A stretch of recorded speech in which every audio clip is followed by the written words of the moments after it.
चलिए थोड़ा हिप के ऊपर भी फोकस करते हैं। हिप जॉइंट जिसे हम सामान्य तौर पे जानते हैं, क्या इसमें भी तकलीफ हो सकती है? इसमें भी आर्थराइटिस हो सकती है? जी बिल्कुल हो सकती है।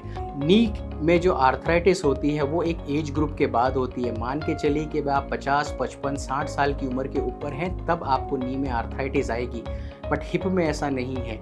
हिप में अर्ली स्टेज में भी आर्थराइटिक चेंजेस आना लाजमी है। किन पेशेंट्स को, जो पेशेंट्स अल्कोहलिक हैं, जो पेशेंट्स को स्टेरॉइड की हिस्ट्री है, वो पेशेंट यंग एज में अगर हिप जॉइंट में पेन कंप्लेन करते हैं तो एक सोच की बात है कि क्या हिप में तकलीफ है, जिसे हम एवास्कुलर नेक्रोसिस या फिर ऑस्टियोनेक्रोसिस कहते हैं।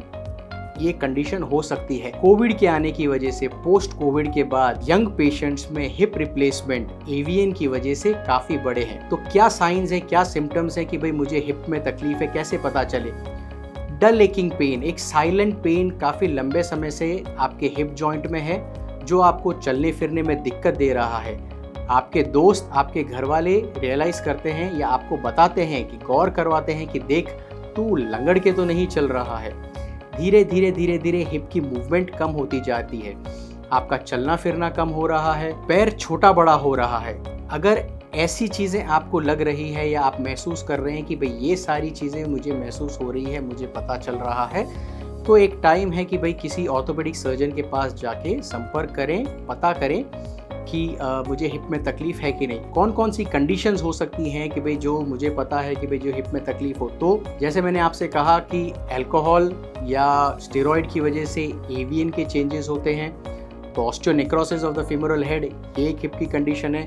रोमेटॉइड पेशेंट्स में हिप की तकलीफ आ सकती है। एज के हिसाब से 70-75 की उम्र में अगर हिप जॉइंट में तकलीफ है तो उसे हम प्राइमरी ऑस्टियोआर्थराइटिस रिफ़र करते हैं। वो तकलीफ की वजह से हिप की प्रॉब्लम आ सकती है। किसी पेशेंट में नेक ऑफ द हिप का फ्रैक्चर हुआ हो, जिसमें स्क्रूज या फिर कुछ फिक्सेशन किया हो, उन पेशेंट्स में हिप की तकलीफ आ सकती है। और ऐसे बहुत सारी कंडीशंस हैं जिनके होने के वजह से हिप में तकलीफ आ सकती है। और ज़्यादा जानकारी के लिए आप स्टर्लिंग हॉस्पिटल में आके हमारी टीम को संपर्क कर सकते हैं, जिससे आपको हिप के बारे में और गाइडेंस मिले, आपको क्या करना चाहिए। हिप में भी नी की जैसे ही अगर हम अर्ली आते हैं तो क्या कॉज, क्या प्रॉन्स ले सकते हैं कि जिसकी वजह से हमारी ये कंडीशन डिले हो।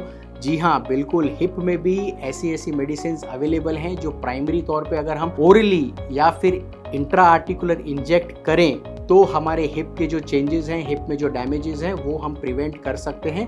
उनको सालों साल हिप रिप्लेसमेंट सर्जरी को प्रोलॉन्ग कर सकते हैं।